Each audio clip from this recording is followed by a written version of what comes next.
अमृतसर में आज उस समय हड़कंप मच गया जब 15 स्कूलों ने बच्चों के घर अचानक फ़ोन करके बच्चों को घर वापस ले जाने को कहा और इसके पीछे कारण था स्कूलों को मिला एक धमकी भरा ईमेल जिसमें 3 प्राइवेट स्कूलों को बॉम्ब से उड़ाने की धमकी थी। पंजाब में बिगड़ती लॉ एंड ऑर्डर के बीच एक ईमेल से अफरा तफरी मच गई। देखिए।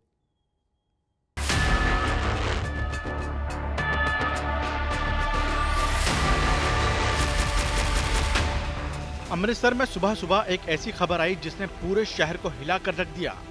15 नामी प्राइवेट स्कूलों को ईमेल के जरिए बम से उड़ाने की धमकी दी गई और कुछ ही मिनटों में बच्चों, पेरेंट्स और स्कूलों में दहशत फैल गई। ईमेल मिलते ही स्कूल मैनेजमेंट ने तुरंत अमृतसर पुलिस को सूचना दी। फिर पेरेंट्स को मैसेज भेजा गया, अपने बच्चों को तुरंत घर ले जाएं।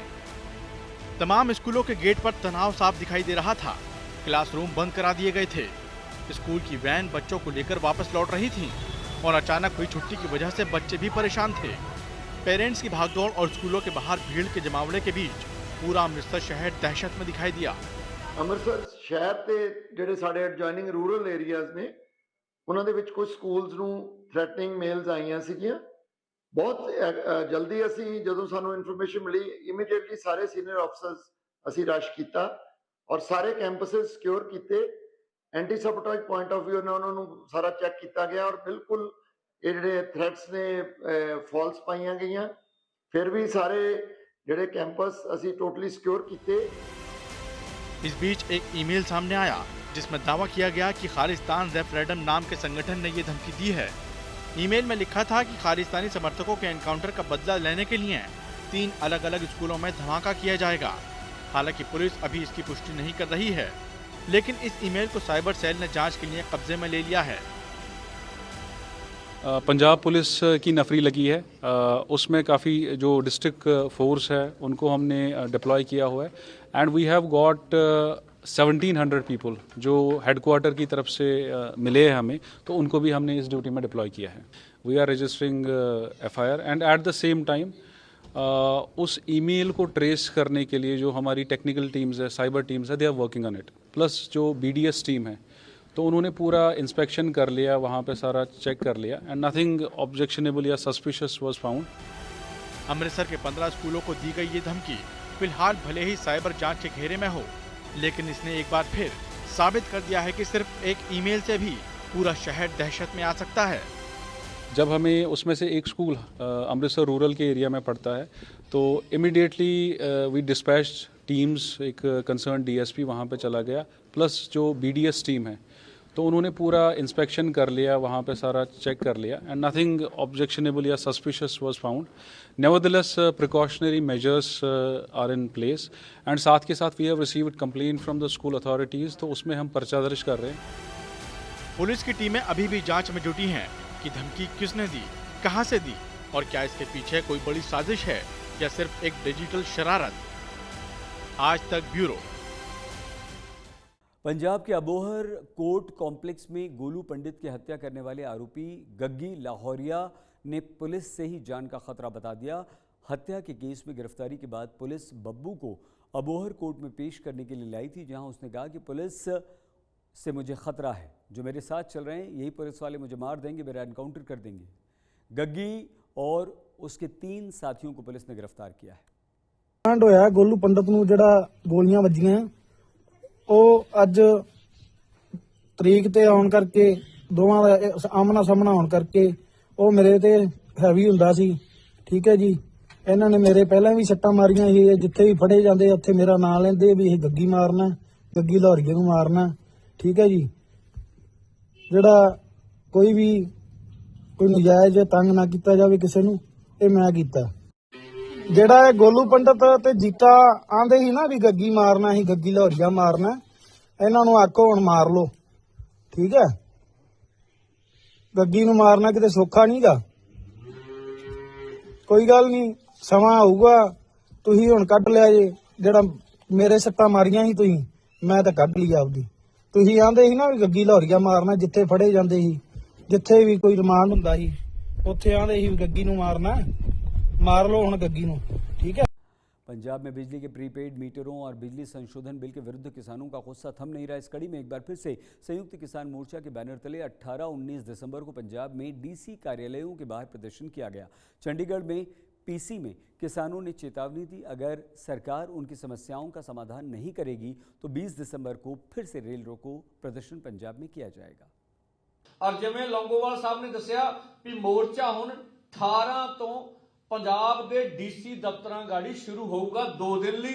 और यह ना चाहुंदियां होइयां जे सरकार ने जड़ियां साडियां मंगां उन्हां मंगां वल ध्यान ना दिता तां फिर यह 20 तरीक नूं रेल रोको दे विच पूरे पंजाब दे विच बदलूगा, जिहड़ा असीं चाहुंदे नहीं हैगे कि सानूं करना पवे, सानूं सरकार मजबूर ना करे। तो इहदे नाल दी नाल मैं 2 मिनट हिंदी च कहदा कि किसान मजदूर मोर्चा पंजाब चैप्टर ने आज मीटिंग की है और उसमें जो निर्णय लिए हैं, एक तो निर्णय है कि अब मोर्चा 17 की जगह 18 दिसंबर 2025 को शुरू होगा और 2 दिन पूरे पंजाब के डीसी ऑफिस में हम लोग धरना देंगे पीसफुली। सरकार हमारे साथ वार्ता करके हमारे मसले हल करे, जैसे शंभू खनौरी का मुआवजा और शहीदों की नौकरियां और उनका मुआवजा, जो जख्मी हुए उनका मुआवजा, जितने भी केस डले, चाहे पंजाब में आंदोलन चले हो चाहे दिल्ली का आंदोलन, सब वापस लेने चाहिए। पराली के सारे केस वापस, उसका जुर्माना, रेड एंट्री ये वापस लेनी चाहिए। इसी के साथ साथ जो बाढ़ प्रभावित किसान हैं उनका मुआवजा हमें मिलना चाहिए। हाँ, हमारा बिजली संशोधन बिल 2025 का खरड़ा रद्द हो, ये मुख्य मांग होगी। भारत अमेरिका समझौता जो केंद्र सरकार करने जा रहा वो नहीं होना चाहिए। पंजाब में जिला परिषद और ब्लॉक समितियों के चुनाव के लिए 14 दिसंबर को वोट डाले जाएंगे। उससे पहले चुनाव में वोटिंग के दौरान कोई गड़बड़ी ना हो, इसके लिए पंजाब पुलिस पूरी तरह से मुस्तैद है। अलग अलग जिलों में पुलिस फोर्स को तैनात कर दिया गया। कई जगहों पर पंजाब पुलिस के द्वारा फ्लैग मार्च किया गया। पंजाब में चुनावों के बाद अब सीधे विधानसभा चुनाव होंगे, जिसके बाद 27 का सेमीफाइनल इसे माना जा रहा है। ऐसे में आप से लेकर कांग्रेस, बीजेपी, अकाली के साख दांव पर है। जिला परिषद की 357, जिला पंचायत समिति की 2863 सीटों पर 14 दिसंबर को वोट डाले जाएंगे। पंजाब का जिला परिषद और ब्लॉक समिति का चुनाव आम आदमी पार्टी के लिए जितना महत्वपूर्ण है, उससे कहीं अधिक कांग्रेस, बीजेपी और अकाली के लिए, क्योंकि राजनीतिक दल जिला और ब्लॉक पंचायत चुनाव के द्वारा अपनी शक्ति का आकलन करते हैं। पंजाब में औसतन 4 से 6 जिला पंचायत सदस्यों को मिलाकर विधानसभा का एक क्षेत्र होता है और यही कारण है सभी दल अपनी शक्ति को परखना चाहते हैं।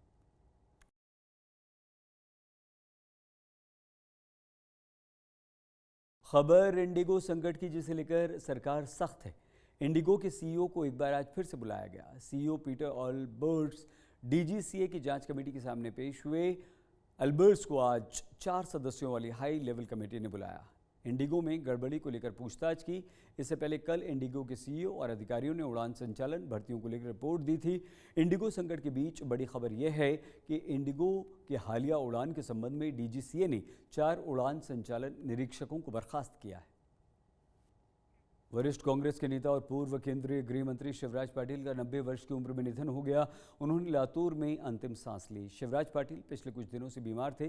लातूर में देवघर में उनका इलाज चल रहा था। पाटिल का अंतिम संस्कार कल किया जाएगा। पाटिल लातूर लोकसभा सीट से 7 बार सांसद रहे। 1980 के दशक में इंदिरा राजीव की सरकारों में रक्षा मंत्री रहे। इसके अलावा 91 से 96 तक लोकसभा के 10वें अध्यक्ष रहे।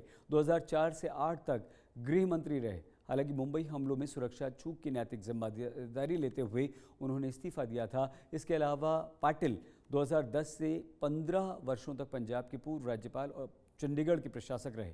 2012 में पंजाब विधानसभा में अपने अभिभाषण में उन्होंने कहा था चंडीगढ़ को पंजाब में शामिल कर देना चाहिए। उन्होंने ये भी कहा था पंजाबी भाषीय क्षेत्रों को पंजाब में शामिल करने की मांग केंद्र को मान लेनी चाहिए।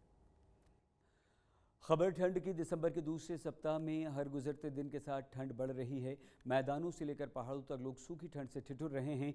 उत्तराखंड के कुछ इलाकों में पानी जमने लगा। कश्मीर के कुछ इलाकों में सूखी ठंड से लोग परेशान हैं। शीतलहरी ने देश के कई राज्यों को अपनी चपेट में ले लिया है। मौसम विभाग ने 13 दिसंबर के बाद पहाड़ी राज्यों में बारिश, बर्फबारी की आशंका व्यक्त की है।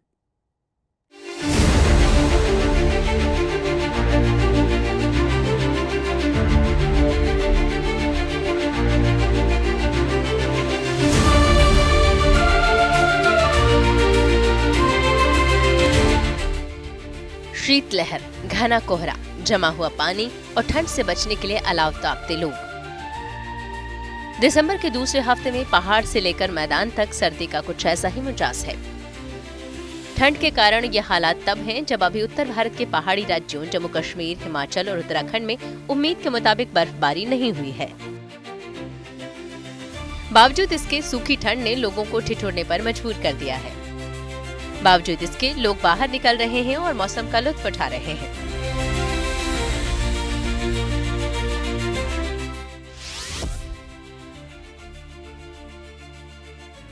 ये तस्वीरें धरती का स्वर्ग कहे जाने वाले कश्मीर से आई हैं, जहां लगातार गिरते पारे ने जनजीवन को खासा प्रभावित किया है। श्रीनगर में पारा लुढ़क कर माइनस में पहुंच गया है। हालांकि इस मौसम को सैलानी एंजॉय कर रहे हैं। कश्मीर जाएं और शिकारे का लुत्फ न उठाएं, भला ये कैसे हो सकता है। इस ठिठुरती ठंड में भी लोग शिकारे का आनंद उठा रहे हैं। बहुत अच्छा लग रहा है। एक्सपेक्टेशन तो बर्फ की थी, पर वो नहीं है। वो अभी ये लोग बोल रहे हैं कि 10-12 दिन के बाद शुरू होएगी, बट फिर भी वेदर बहुत अच्छा है। बहुत मजा आ रहा है हमको घूमने। बहुत बढ़िया लग रहा है। मैं तो बेसिकली जम्मू से आया हूँ, बट मैं तो कहता हूँ सर्दियों में भी आना चाहिए। इनको प्रमोट करना चाहिए यहाँ का टूरिज्म को। यहाँ का तो नज़ारा डिफरेंट है, माइनस में टेम्परेचर है। गर्मी में तो आने का मजा है ही है, बट जो मजा इस टाइम आने का है उसका भी इंजॉय करना चाहिए यहाँ पे आके लोगों को। कश्मीर घाटी में 21 दिसंबर से चिल्लई कलां की शुरुआत होने जा रही है, यानी कश्मीर में सर्दियों के सबसे कठोर 40 दिन, जब घाटी में तापमान -डिग्री से भी नीचे चला जाता है। नदियां और झीलें जम जाती हैं और घाटी में भारी बर्फबारी होती है।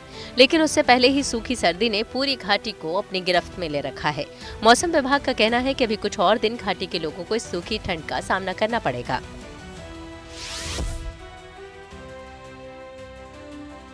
कश्मीर जैसी ही सूखी ठंड हिमाचल में भी देखने को मिल रही है। हिमाचल में भी पिछले दिनों ऊंचाई वाले क्षेत्रों में हुई बर्फबारी के बाद ठंड और ज्यादा बढ़ गई है। कड़ाके के सर्दी से मंडी जिला भी अछूता नहीं रहा। हालांकि दिन में धूप खिलने से लोगों को इस ठंड से राहत जरूर मिल रही है, लेकिन सुबह शाम धुंध और कोहरा पड़ने से हाड़ कंपाने वाली सर्दी ने लोगों के जीवन पर खासा असर डाला है। अब लोगों को बारिश का इंतजार है, क्योंकि बारिश होने से मौसम खुशगवार हो जाएगा। ठंड बहुत ज़्यादा बढ़ गई है। एक्चुअल में बारिश नहीं हो रही है, जो शुष्क ठंड है उसकी वजह से हमें ज़्यादा परेशानियां हो रही है। सवेरे सवेरे ड्यूटी के लिए निकलना होता है, बहुत मुश्किल होती है। घर में बच्चे छोटे हैं, उनको तैयार करके आना पड़ता है। ड्यूटी के लिए जब निकलते हैं तो इतनी ठंड रहती है कि हमारे लिए अपनी डेली रूटीन के काम निपटाना वो भी बहुत मुश्किल हो गए हैं। वी जस्ट होप कि जल्दी से बारिश हो जाए और मौसम थोड़ा सा सुकून भरा हो जाए। बाजार, चौराहों और बस स्टैंड के बाहर सर्दी से बचने के लिए लोग आग का सहारा ले रहे हैं।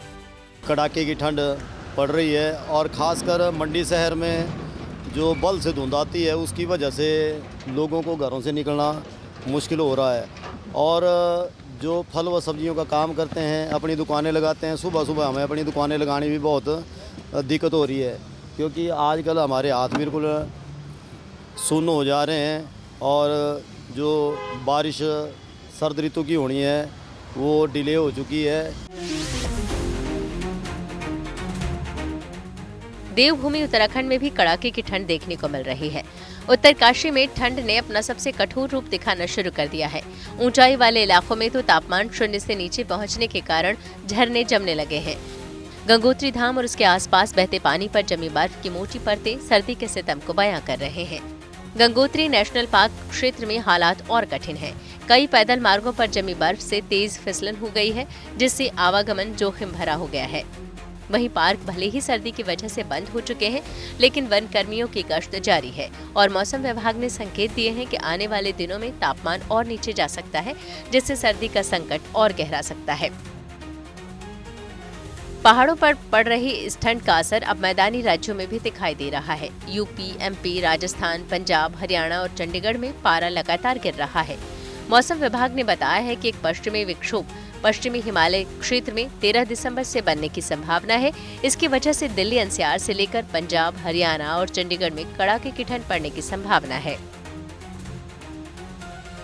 अभी एक 13 तारीख से एक वेस्टर्न डिस्टर्बेंस आ रहा है, जिसके प्रभाव से स्पेसिफिकली जम्मू कश्मीर में 13, 14, 15 को हाई रीचेस में स्नोफॉल रह सकता है, लो रीचेस में हल्का फुल्का रेनफॉल रह सकता है और जॉइनिंग एरिया हिमाचल में भी 14 तारीख को थोड़ा बहुत रेनफॉल स्नोफॉल रह सकता है। और प्लेन्स में सच कोई ऐसा रेनफॉल एक्टिविटी हम एक्सपेक्ट नहीं कर रहे। इस समय जो कोहरा हो रहा है वो भी सुबह के समय ही ज़्यादा हो रहा है, ऐसा रात को कुछ ज़्यादा नहीं रिपोर्ट हो रहा। जो मेजर एरिया है वो उत्तर प्रदेश का है, स्पेशली उनका जो फुटिल्स हाई रिच जो उसका हो गया, तेहराई बेल्ट जिसको कहते हैं। इसके अलावा पंजाब और हरियाणा में भी आने वाले दिनों में कहीं ना कहीं 3 से 4 दिन डेंस फॉग वहाँ भी हो सकता है। लोगों का ऐसा मानना है कि इस वर्ष बारिश अधिक होने के कारण ठंड भी अधिक होने के आसार नजर आ रहे हैं। लिहाजा नगरपालिका को चाहिए कि जगह जगह अलाव के इंतजाम करें ताकि बढ़ती सर्दी के सितम से कुछ राहत मिल सके। एक आध हफ्ते से सर्दी जोरदार होने लगी है और अपने मध्य प्रदेश में छतरपुर जिले में सबसे ज्यादा सर्दी महसूस होती है और ठंड काफी पड़ रही है। इसके लिए अलाव की व्यवस्था नगर पालिका को करना चाहिए ताकि जानवरों को, आदमियों को, सबको ठंड से राहत मिले। उत्तर भारत ही नहीं बल्कि देश के पश्चिमी राज्य महाराष्ट्र के विदर्भ इलाके में इन दिनों कड़ाके की सर्दी पड़ रही है। उत्तर और पूर्व दिशा से आने वाली बर्फीली हवाओं ने गर्म माने जाने वाले इस इलाके को भी ठिठुरने पर मजबूर कर दिया है। हालात यह है कि विदर्भ के कई इलाकों में तापमान 10 डिग्री के नीचे चला गया है। ऐसे में लोग सर्दी से बचने के लिए गर्म कपड़े, अलाव और चाय की चुस्की का सहारा ले रहे हैं। देश के अग्रणी मीडिया समूह इंडिया टुडे ग्रुप के बेमिसाल 50 वर्ष पूरे होने पर आज मुंबई में नेशनल स्टॉक एक्सचेंज में सेरेमनियल बेल रिंगिंग कार्यक्रम का आयोजन हुआ। यह सेरेमनी 2 ऐसे संस्थानों को एक साथ लाई जिन्होंने भारत को बनाया। इंडिया टुडे ग्रुप ने देश के सफर को दिखाया, स्टॉक एक्सचेंज मार्केट ने देश की आर्थिक शक्ति को रफ्तार दी। इस विशेष अवसर पर इंडिया टुडे ग्रुप के चेयरमैन और editor in chief Arun Puri, vice chairperson Kalli Purie मौजूद थी। साथ में एनएसी के मैनेजिंग डायरेक्टर और सीईओ आशीष कुमार चौहान और इंडिया टुडे ग्रुप के सीईओ सीओओ दिनेश भाटिया भी विशेष पलों का मेहमान बने। एनएसी बेल रिंगिंग सिर्फ एक परंपरा नहीं बल्कि विश्वास है जो दिखाती है कि भारत की वित्तीय कहानी किस मोड़ से गुजरी, कहां तक पहुंची। इंडिया टुडे ग्रुप अपनी विश्वसनीयता, हिम्मत, नई सोच के 5 दशकों का जश्न मना रहा है। ऐसे में ये सेरेमनियल बेल रिंगिंग मीडिया, लीडरशिप, बाजार के विश्वास के बीच अटूट रिश्ते को दिखाती है। This is a very special significance to being at NSE today. A nation's health depends upon its financial strength, and this strength has to be institutionalized. Institutions like the NSE build that strength. Institutions like India Today safeguard it with truth, transparency, and trust. It's the same values which NSE adheres to. And today, this coming together is a moment of purpose. Today's bell ringing is symbolic in many ways for us. At the NSE, a bell marks the trading day. For us, it marks the India Today Group's journey from a magazine born in December 1975. From that very first edition, our mission was clear: to hold up a mirror to the nation, to pursue truth with courage, and to document India as it was, as it is, and as it aspires to be. 50 years later, that mission has not endured, but it has thrived. Today, journalism at the India Today Group is digitally empowered, where storytelling transcends platforms, and where credibility and candid, constructive conversations, not clicks and TRPs, become the most valuable currency. We carry forward the same promise that defined us in 1975. To always ask the difficult questions, to always stand tall in the face of power, to always serve the people of India with integrity and courage. Thank you to our readers, our viewers, and the extraordinary teams who pour their passion into this institution every single day. To all of you, I offer my deepest gratitude. Thank you, NSE, for this honor. Thank you, India, for 50 remarkable years. The bell we ring today is for the next chapter for India and for India Today. Institutions like the NSE power the nation's economic growth. Journalism powers a nation's conscience. Thank you. आज तक पंजाब में आज के लिए बस इतना ही। आप please अपना बहुत ख्याल रखिएगा। देखते रहिए आज